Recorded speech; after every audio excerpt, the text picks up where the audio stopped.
This is Damian McNamara, Global Medical News Network at the American Society for Dermatologic Surgery and the American Society of Cosmetic Dermatology and Aesthetic Surgeons meeting in Phoenix. And with me is Dr. Victor Ross. You gave a talk yesterday at this meeting about which lasers, kind of advice for dermatologists to buy. What kind of was the overall themes that came out of that session? Well, I think the overall theme was we tried to have a venue. Let's say you were on a deserted island and you only had a few lasers you could buy, and like the professor in Gilligan's Island, you had to just have a few things besides that darn radio that he always had. And so I think the consensus was you would have to have something to treat blood vessels, and that would be either an intense pulse light, a pulse dye laser, or a KTP laser. And I think most people felt that the pulse dye laser was the single thing that they could not live without, although most would like to have also an intense pulse light device or IPL, as well as possibly a KTP laser. So you really start with what kind of patients you tend to have in your practice. Exactly. And let that guide where That's you right. Yeah, you really have to look at your patient population and what types of procedures that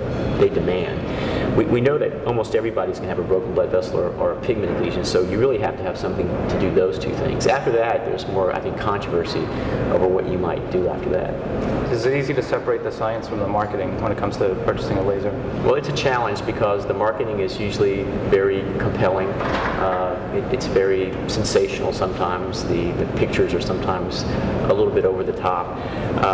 And you have to separate that from what's really going to be effective in your practice. So you don't want to be too swayed by clever marketing. And what you really have to look at is what the efficacy is of the device. If you're going to do something and use something on somebody, you want it to work. Because if it only works sometimes, or if you don't have the patient population that demands that service, it doesn't matter about the device or how good the marketing is. So you kind of have to avoid that, oh, it's a new toy and I want to get it.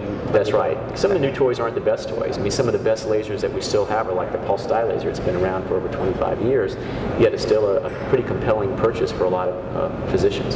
So I have several disclosures. I've done research and had some financial support from companies, including Palomar, Cyton, Cutera, Luminous, Syneron, and Candela. Those are the main people. This has been Damian McNamara with Global Medical News Network.